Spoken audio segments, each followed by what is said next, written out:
It's Wednesday, April 1st. In the headlines, Jamaica's economy swings from 5.1% growth to 7.1% contraction amid Hurricane Melissa impact.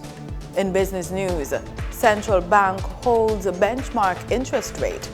Regionally, in Guyana, youth HIV infections spark call for condom access in schools. And in sports, Reggae Boys fall short as the Democratic Republic of Congo clinch historic World Cup return. This is the news on PBC Jamaica. I'm Simone Absalom Gale.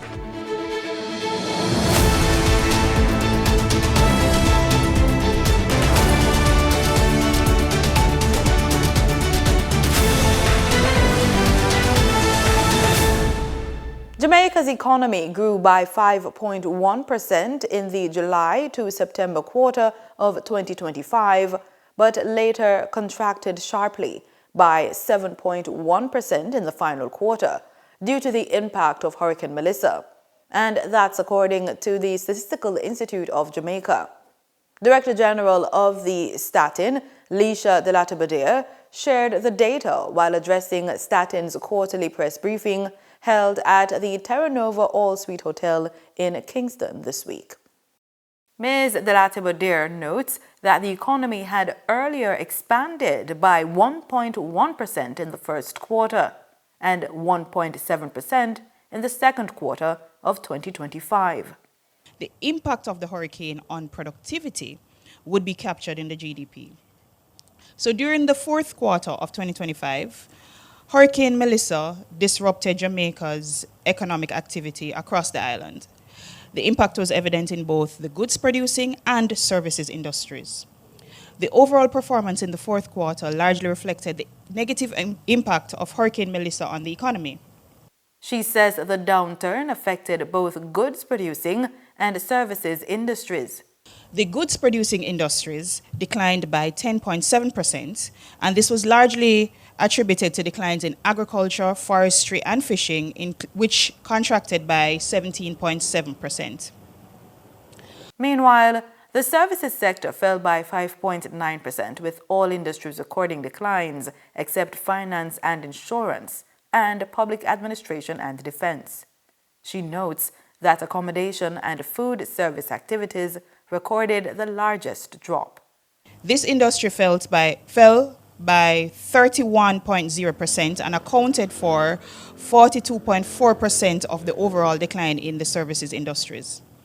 Other notable declines included electricity, water, and waste management, which fell by 11.7%, wholesale retail trade, repair of motor vehicles, installation of machinery and equipment, which fell by 2.2%. In 2025, Jamaica recorded 373 road fatalities, and now there has been a major step to improve road safety with the official launch of the National Motorcycle Helmet Standard.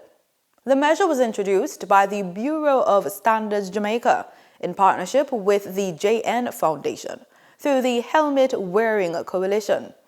Danita Rodney was there, and in her report, she explains that the initiative aims to ensure riders have access to safer, certified helmets and to reduce the growing number of motorcycle deaths on the nation's roads.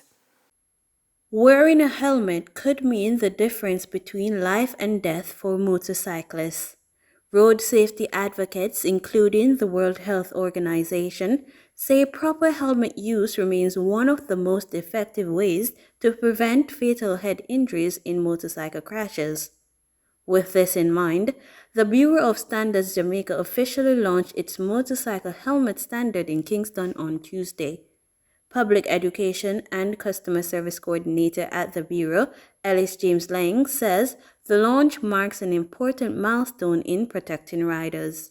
Today's launch of the Jamaican Standard Specification for Protective Helmets for Road Users, JS 374-2025, or the Motorcycle Helmet Standard, is both timely and necessary. Over this past weekend alone, Reports indicate that as many as 4 motorcyclists tragically lost their lives on our roads. These incidents serve as a sobering reminder of the vulnerability of motorcycle users and the urgent need for stronger safety interventions. Now, while the introduction of a national standard will not, in and of itself, eliminate road fatalities, it represents a critical step in safeguarding lives. It underscores the importance of wearing certified, good quality helmets. Helmets that are designed, tested, and proven to protect. Minister of State in the Ministry of Industry, Investment and Commerce, Delano Seawright, describes the new standard as a decisive step towards safeguarding lives and coordinating national action on road safety.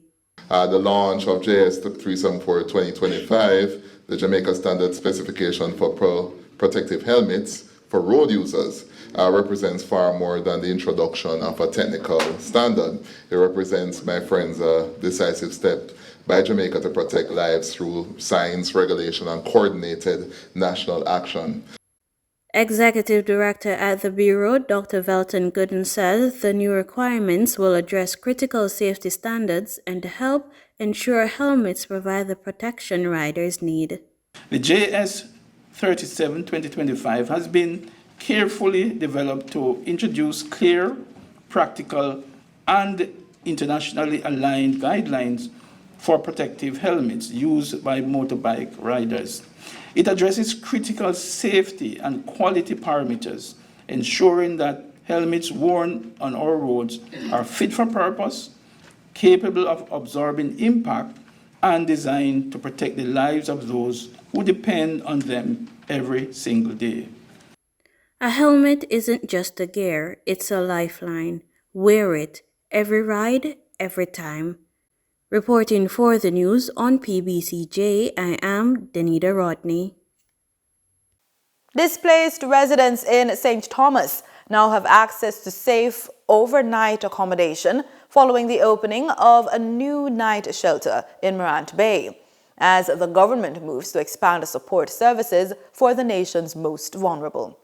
The facility, located at the St. Thomas Drop-In Center on Church Street, was officially opened recently by Minister of Local Government and Community Development, Desmond McKenzie. Speaking at the ceremony, McKenzie said the establishment of drop-in centers forms part of the government's policy to provide care and support for vulnerable and destitute individuals across the country. Government will never have enough funds to do what is necessary in facilities like these. So corporate St. Thomas can play its part in helping to maintain this facility. Minister McKenzie expressed confidence that the facility will bring hope and opportunity to residents in the parish, while urging corporate stakeholders to support its upkeep and sustainability.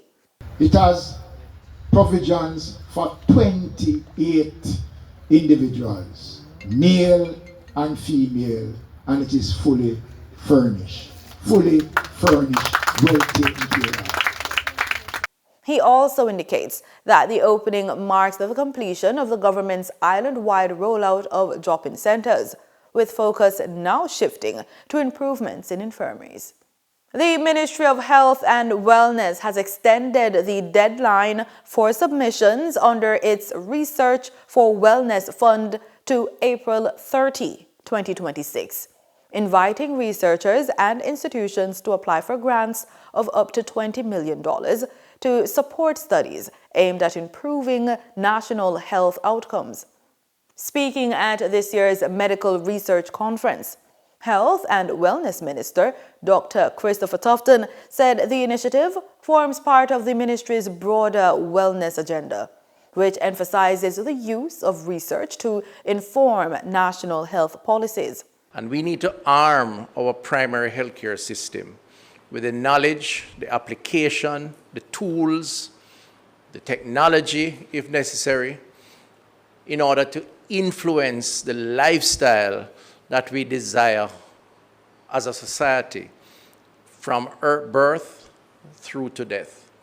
The Research for Wellness Fund, valued at $50 million, as the minister said, and financed by the National Health Fund, was first launched in 2019 during the minister's sectoral presentation. It supports applied research through a competitive proposal process. So the next $50 million, I'm giving a policy direction. Consider behavioral sciences, and you may actually be more fortunate in how this $50 million is awarded. By the way, I'm not on the committee, so just to be clear. Priority areas for funding include wellness in workplaces, schools, homes, and communities, as well as among persons living with non-communicable diseases and related risk factors. Mental health and maternal health have also been identified as key focus areas. Interested applicants are encouraged to review submission guidelines online or contact the ENHRC Secretariat for further information. Time now for the Business Report with Denise Williams.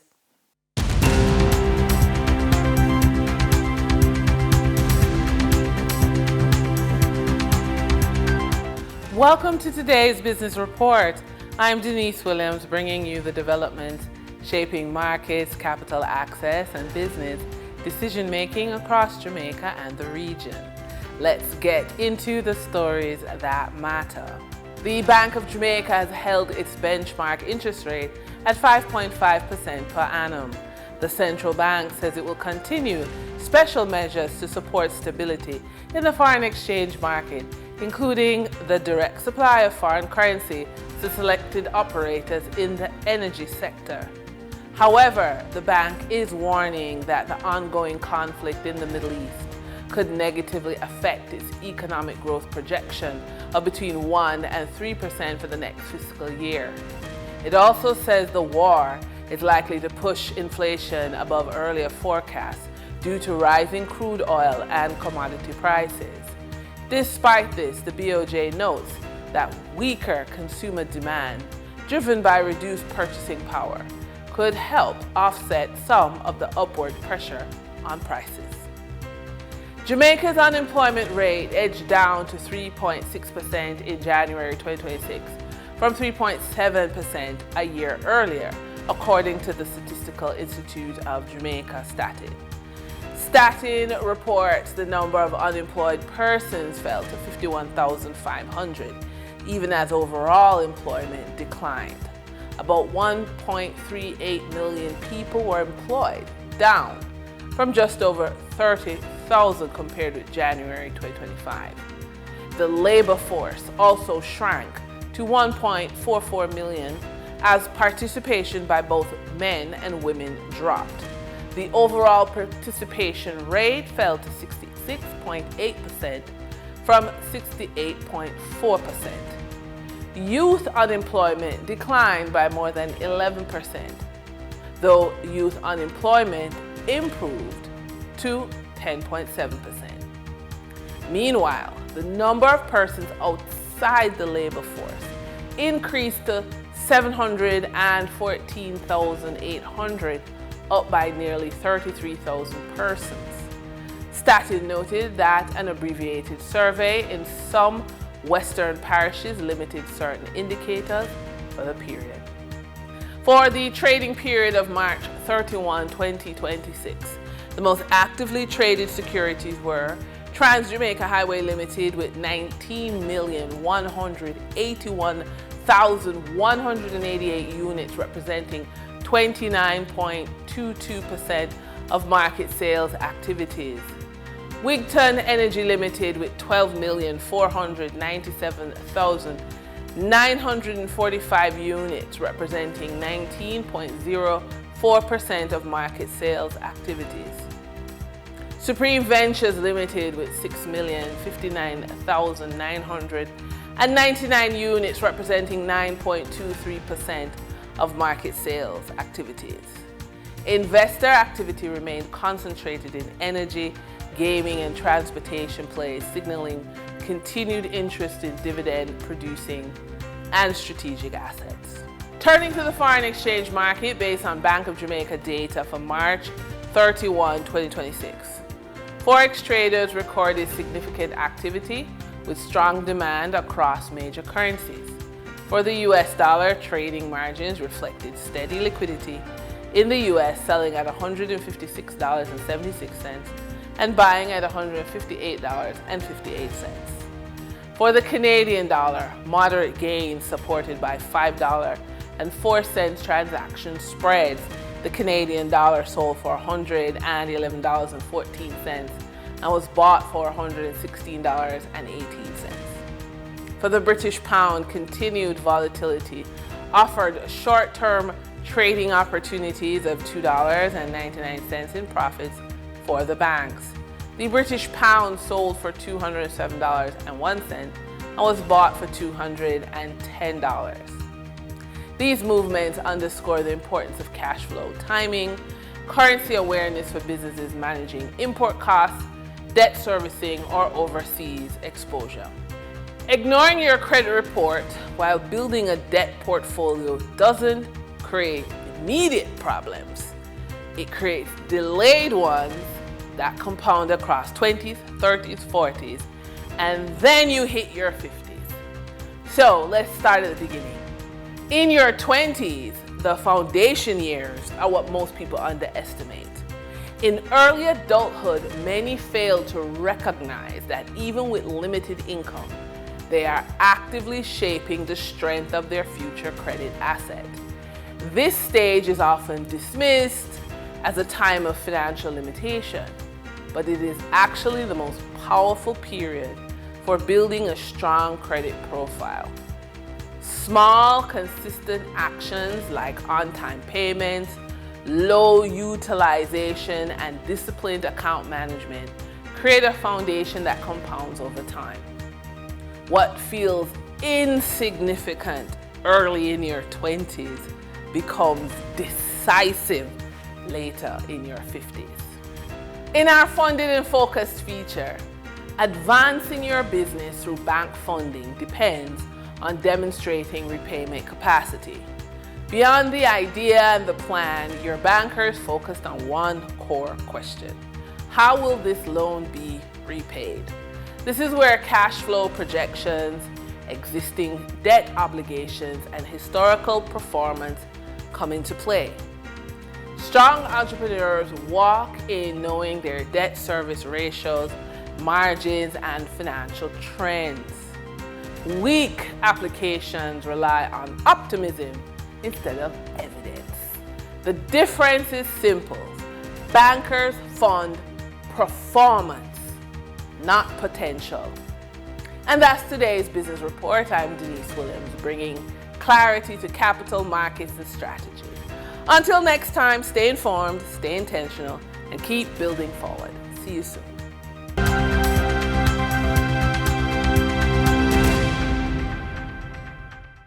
Thanks, Denise. In regional news, we begin in Guyana. A public health specialist in Guyana is warning of what she calls an emerging crisis among the country's youth. Dr. Shanti Singh says new data show that 1 in every 4 HIV infections is now occurring among young people aged 15 to 24, renewing debate about access to condoms in schools and the need for earlier, more open conversations about sexual health. More from HGP-TV Nightly News.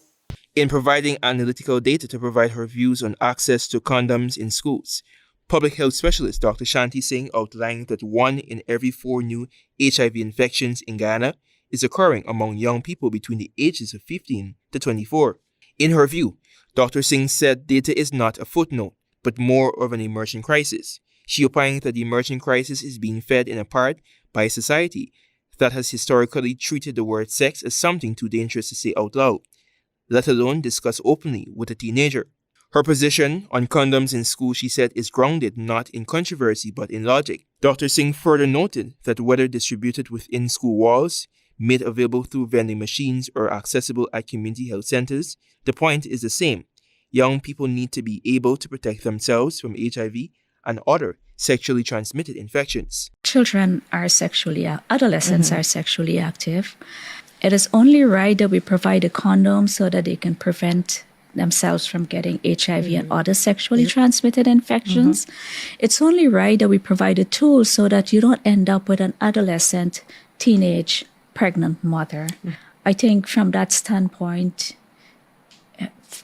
they should have access to condoms. For Dr. Singh, the most powerful intervention of all begins not in a school or health center, but at the kitchen table, and it needs to begin far earlier than most parents are comfortable with. Waiting until a child is in an adolescent stage to broach the subject of sex, she warned, is waiting too long. It's sort of a taboo subject and you don't know how to broach this with your children.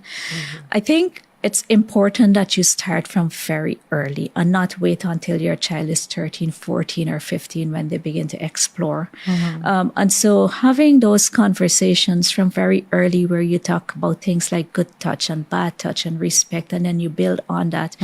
My advice would be if there's a parent who doesn't necessarily have the skill, doesn't necessarily know how to approach these conversations, there's always help. There's always somebody that you can reach out to. She further noted that there needs to be better education in schools, better health infrastructure in regions, better conversations at home, and better access to basic tools that keep young people safe. Denial, she made clear, is no longer an option, with infections and pregnancies happening regardless of whether adults are ready to talk about them. Antonio D. reporting for the AGP Nightly News.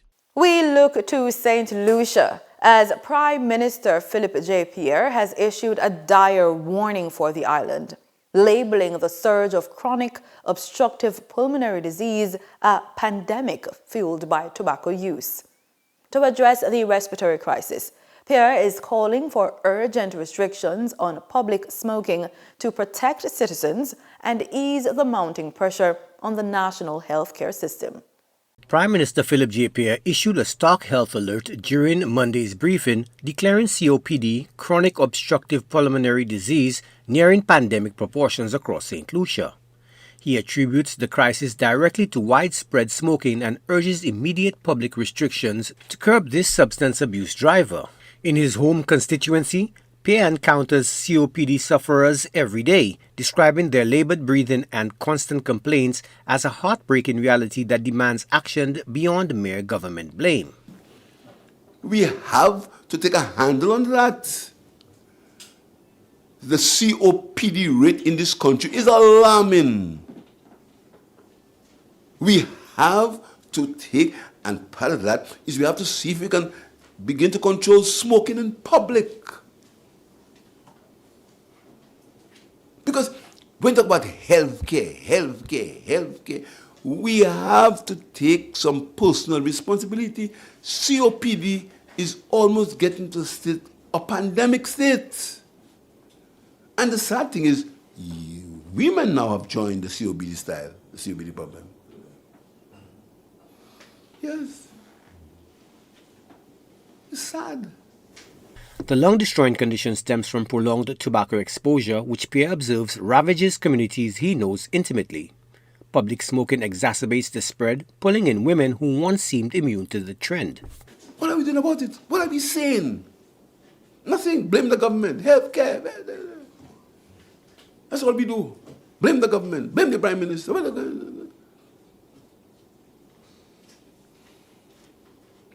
I mean, this COPD thing, just wait.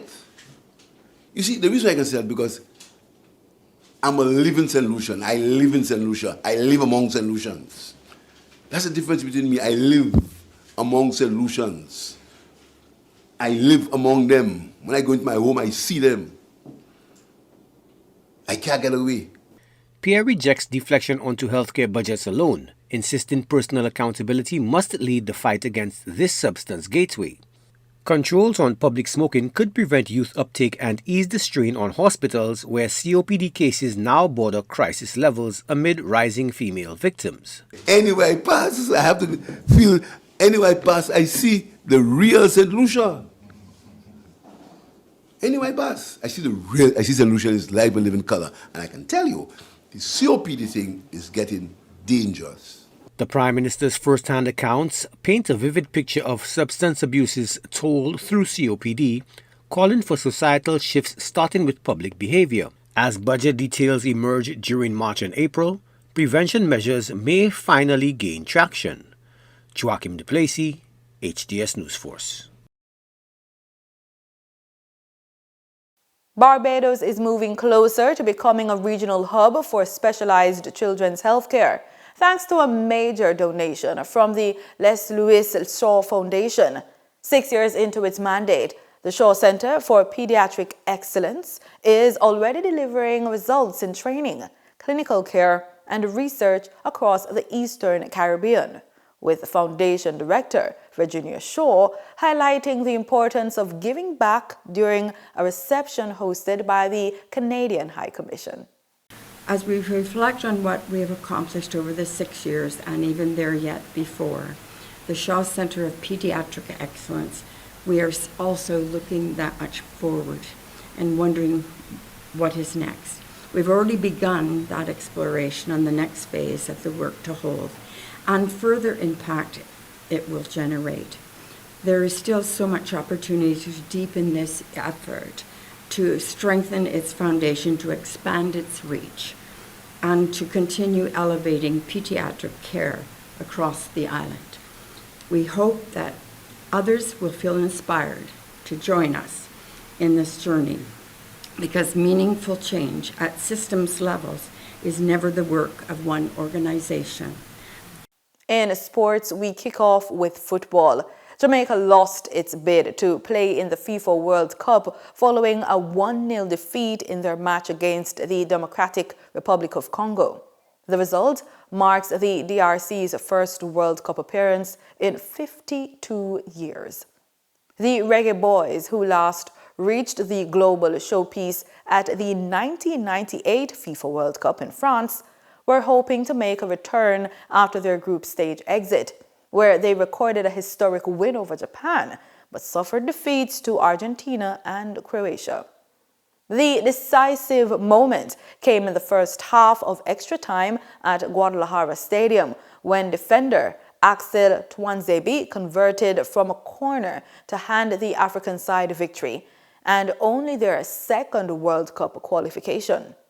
Jamaica's head coach, Rudolph Speed, said a lapse in concentration proved costly in the tightly contested encounter. And that's the news on PBCJ. You can follow us on our social media platforms at PBCJamaica. Thank you so much for watching The People's Station.